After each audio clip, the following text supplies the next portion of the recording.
Markus pasal 16. Kebangkitan Yesus. Setelah lewat hari Sabat, Maria Magdalena dan Maria ibu Yakobus serta Salome membeli rempah-rempah untuk pergi ke kubur dan meminyaki Yesus. Dan pagi-pagi benar pada hari pertama minggu itu, setelah matahari terbit pergilah mereka ke kubur. Mereka berkata seorang kepada yang lain, "Siapa yang akan menggulingkan batu itu bagi kita dari pintu kubur?"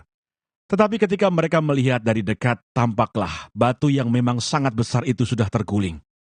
Lalu mereka masuk ke dalam kubur, dan mereka melihat seorang muda yang memakai jubah putih, duduk di sebelah kanan.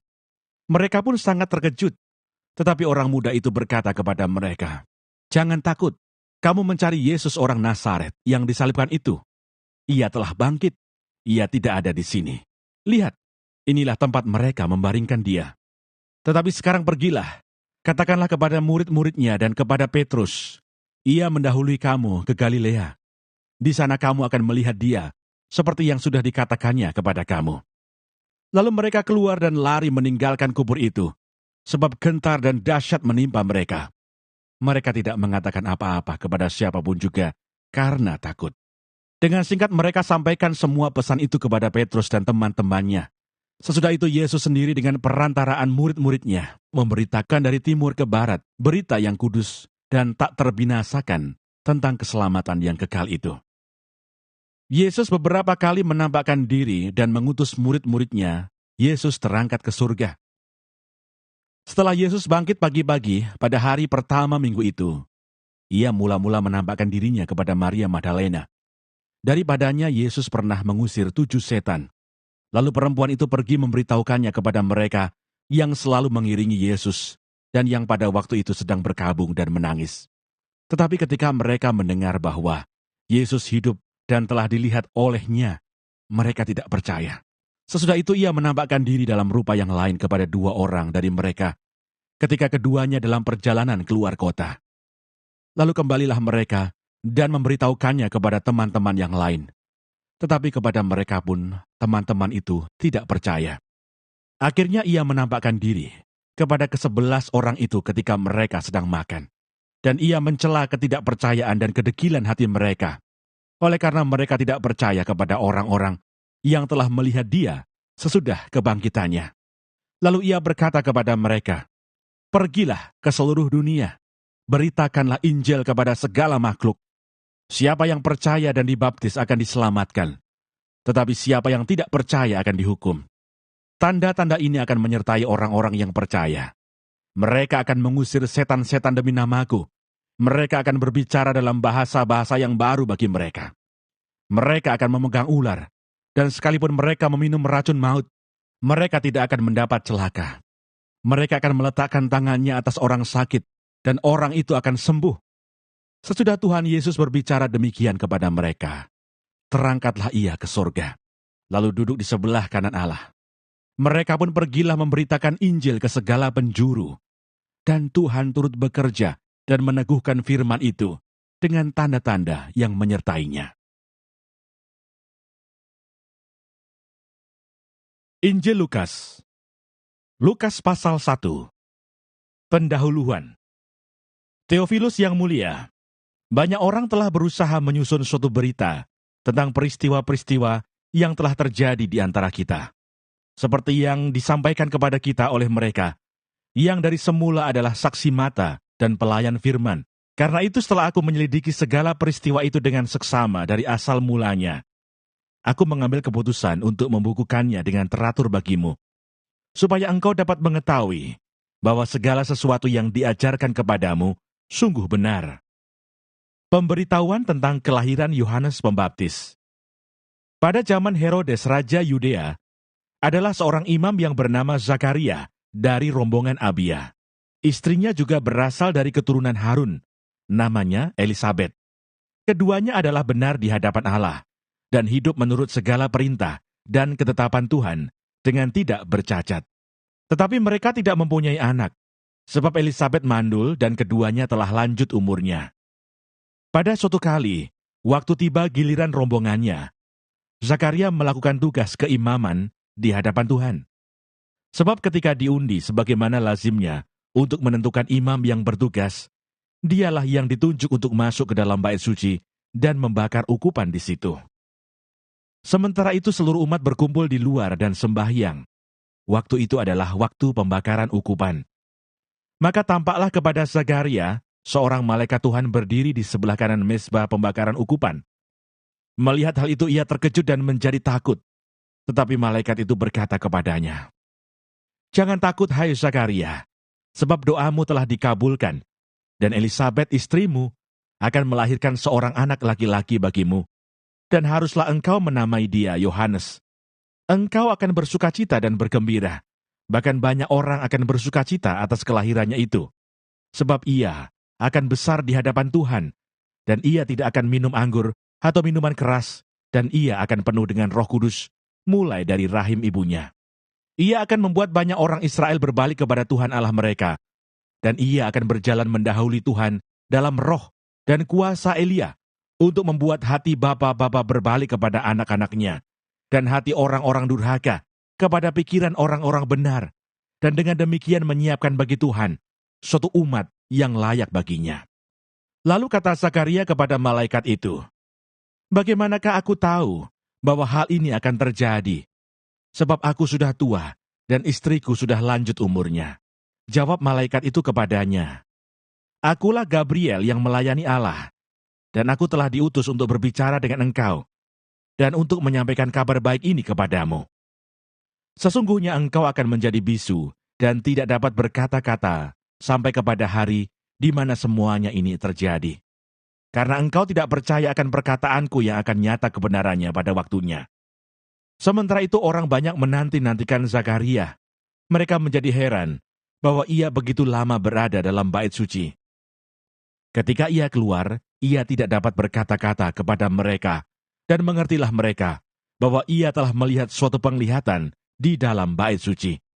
Lalu ia memberi isyarat kepada mereka, sebab ia tetap bisu. Ketika selesai jangka waktu tugas jabatannya, ia pulang ke rumah.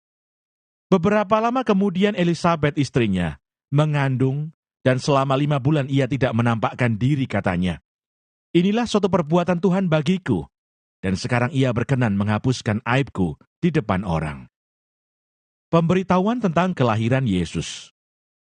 Dalam bulan yang ke-6, Allah menyuruh malaikat Gabriel pergi ke sebuah kota di Galilea bernama Nazaret, kepada seorang perawan yang bertunangan dengan seorang bernama Yusuf dari keluarga Daud. Nama perawan itu Maria. Ketika malaikat itu masuk ke rumah Maria, ia berkata, "Salam hai engkau yang dikaruniai, Tuhan menyertai engkau." Maria terkejut mendengar perkataan itu, lalu bertanya di dalam hatinya, apakah arti salam itu?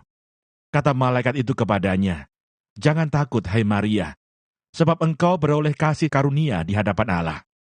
Sesungguhnya engkau akan mengandung dan akan melahirkan seorang anak laki-laki, dan hendaklah engkau menamai dia Yesus.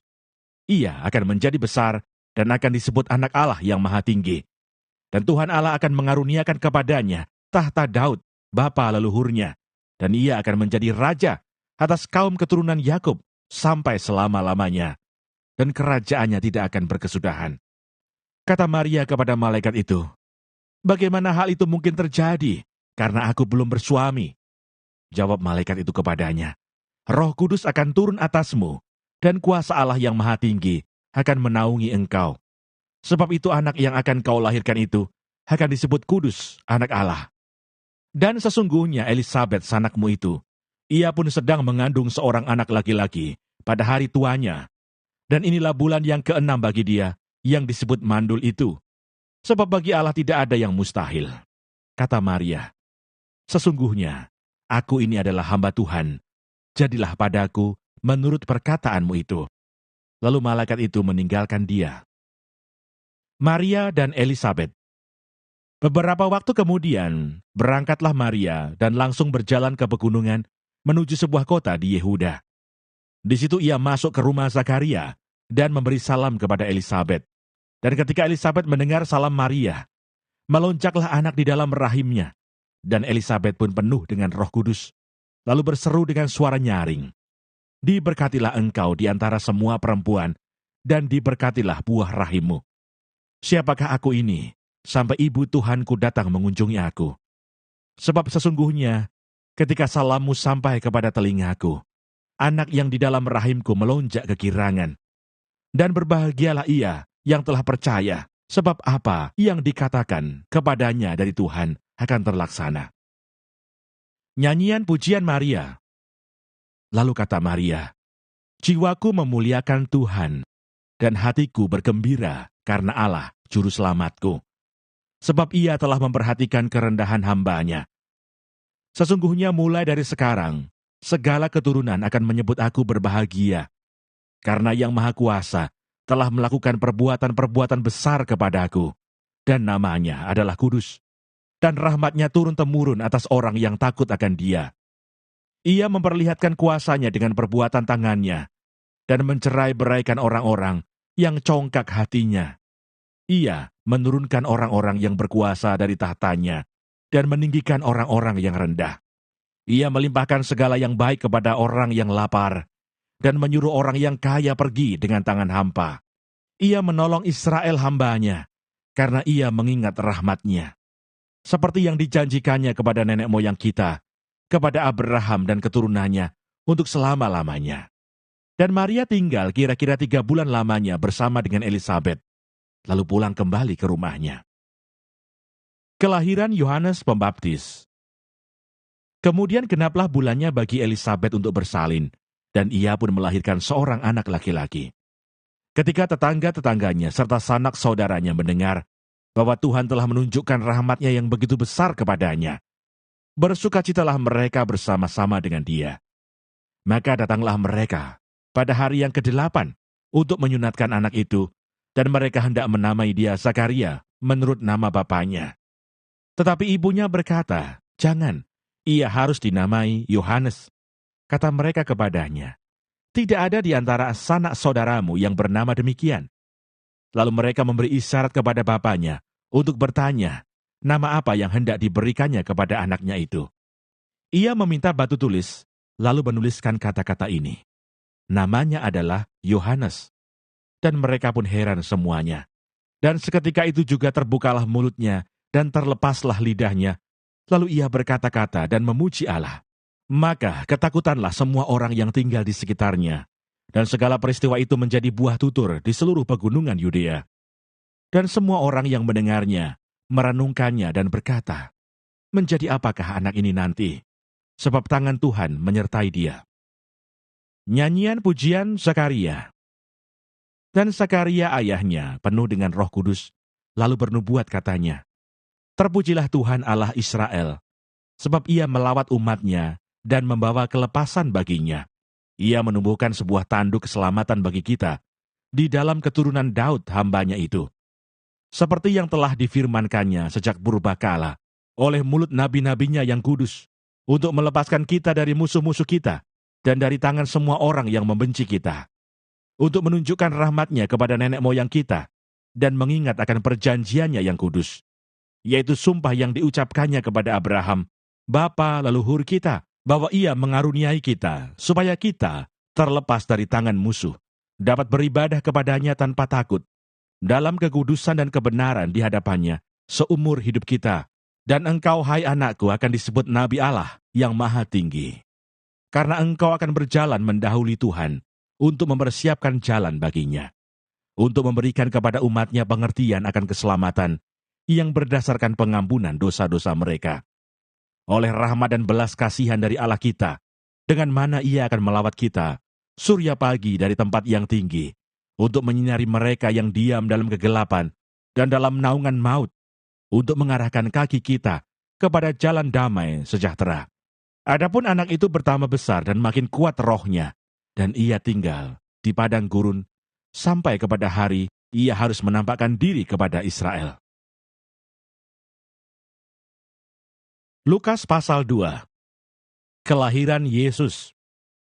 Pada waktu itu Kaisar Agustus mengeluarkan suatu perintah, menyuruh mendaftarkan semua orang di seluruh dunia. Inilah pendaftaran yang pertama kali diadakan, sewaktu Kirenius menjadi wali negeri di Syria. Maka pergilah semua orang mendaftarkan diri, masing-masing di kotanya sendiri. Demikian juga Yusuf pergi dari kota Nazaret di Galilea ke Yudea, ke kota Daud yang bernama Betlehem, karena ia berasal dari keluarga dan keturunan Daud, supaya didaftarkan bersama-sama dengan Maria, tunangannya, yang sedang mengandung. Ketika mereka di situ, tibalah waktunya bagi Maria untuk bersalin, dan ia melahirkan seorang anak laki-laki, anaknya yang sulung. Lalu dibungkusnya dengan lampin, dan dibaringkannya di dalam palungan, karena tidak ada tempat bagi mereka di rumah penginapan. Gembala-gembala. Di daerah itu ada gembala-gembala yang tinggal di padang, menjaga kawanan ternak mereka pada waktu malam.